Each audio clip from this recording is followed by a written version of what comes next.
Welcome to Osteoprofitness.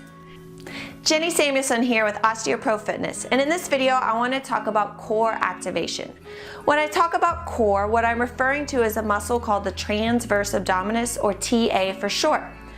And what this muscle does is it attaches to your abs in the front and your lumbar fascia in the back. When you activate it or contract it, it actually pulls inward like a girdle. When you have osteoporosis, one of the big risks throughout the spine is compression fractures. So activating this muscle is so important for you to learn to do, and you want to make this muscle as strong as possible. Because what will happen is it not only stabilizes the spine to prevent it from injury, but it decreases some of the vertical loading that happens throughout the spine, because some of this load is supported through this muscle, which will in turn decrease your compression fracture risk throughout the spine, which is great when you have osteoporosis. You want to reduce this risk. So most people don't know how to activate this muscle, so I'm going to teach you that today. And the best way to learn is to lay on your back. So we're going to do that next. Now at first it may take a lot of mental effort, but I promise if you practice and practice, it will become second nature. So let's lay down now. Now that you're laying down, what I want you to do is find your hip bones. Put your fingers on your lower abs inside your hip bones, right here. You will be able to feel a muscle pop up under your fingers when the TA or core is activated. So to activate your core, what you want to do is try and pull your belly button down towards your spine. I'll show you here.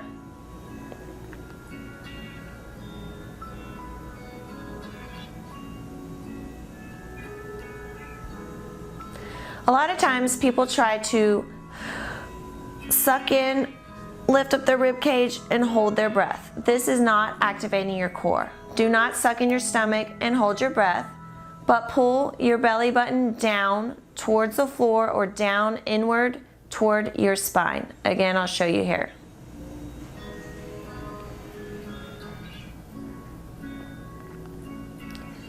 You should feel your transverse abdominis or core muscle pop up against your fingers inside of your hip bones.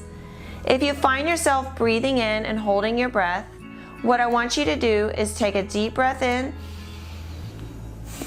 breathe out, and when you're at the end of your breath, that's when I want you to try to pull your belly button in towards your spine.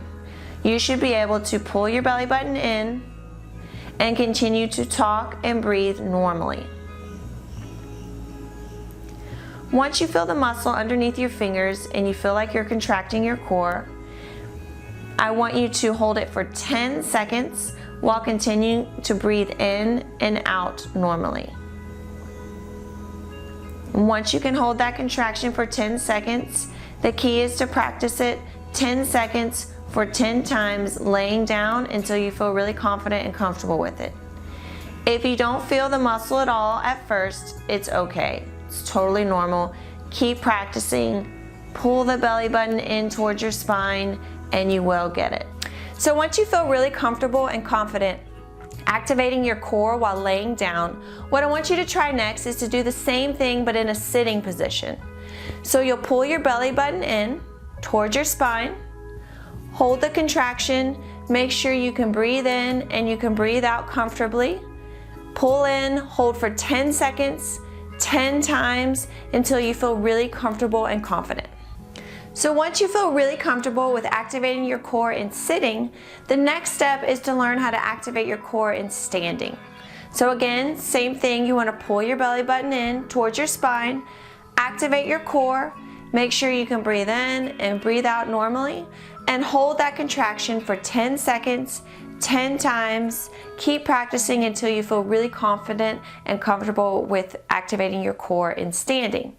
Now the goal of all this is to activate your core while you're sitting, while you're standing, while you're exercising, laying down. No matter what you're doing throughout the day, your core is always activated during all activities. This is going to protect your spine, prevent spinal fractures, prevent injuries, and help you have better posture. With osteoporosis, all these things are so important in order to reduce fractures.